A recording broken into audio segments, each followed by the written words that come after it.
How to create Google Classroom for your students.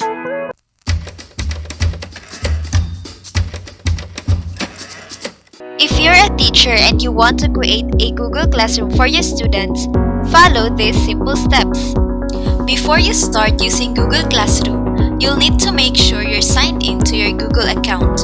If you're already signed in, you can access Google Classroom by visiting classroom.google.com in the URL, or simply click on the Google Apps icon.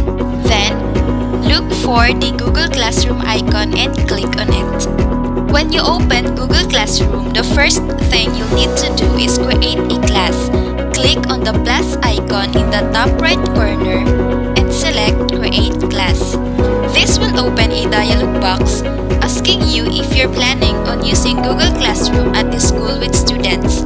If you're using Google Classroom for your own personal use, you won't need to worry about this. Just mark check on the box and click Continue. Then enter the name of your class. There's also option for section, subject, and room. Then click Create. Now, Google is done creating our class. Here you see our class name, section, and class code. Click on the four-cornered icon and copy the invitation link. You may then send it to your students. We also have option for the theme. We can select on the theme we want depending on our subject. We have English and History, Math and Science, Arts, Sports, and others. If you're already done, click on Select Class Theme.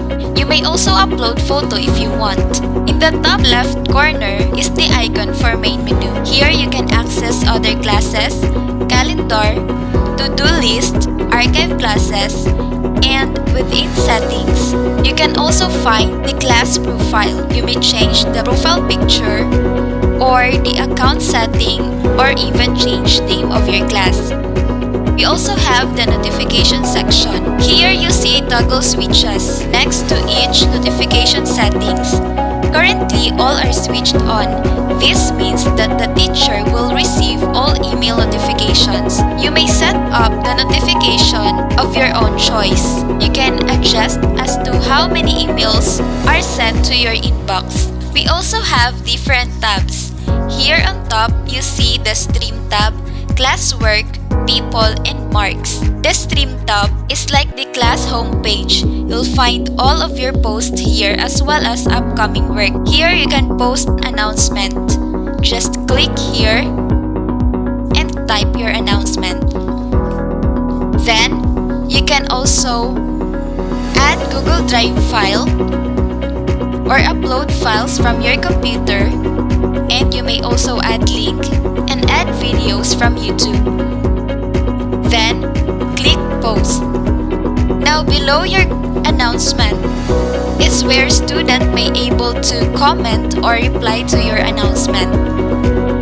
We have here also the Reuse Post icon. If you click that icon, a dialog box will show asking you to select on the class where you want to repost. Then, click on your announcement and click Reuse. Classwork tab is where you'll create, assign, and share all of your work for your student. Just click on the Create button and select on the option that you want. People tab is where you can view and communicate with the students and teachers in your class. You can invite teachers to your class. Just type the name or the email address and click Invite. You can also invite your students. You can copy the link here or type their name or email address. Mark tab or Grade tab where you can see each student's overall grade as well as their grades for individual assignments.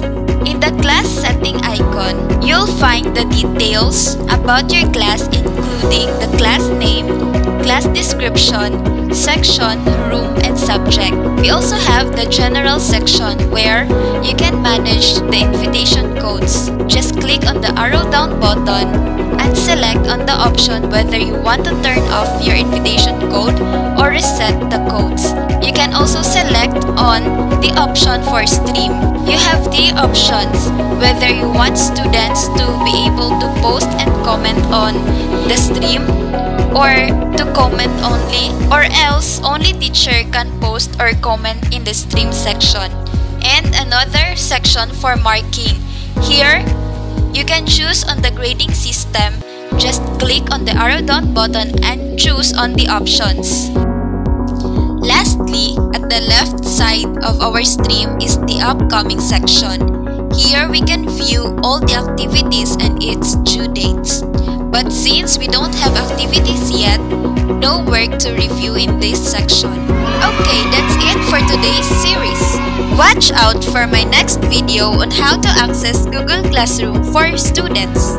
So, if you learned something from this video, don't forget to give this a like or thumbs up and share this one to your friends for them to learn also. Thank you!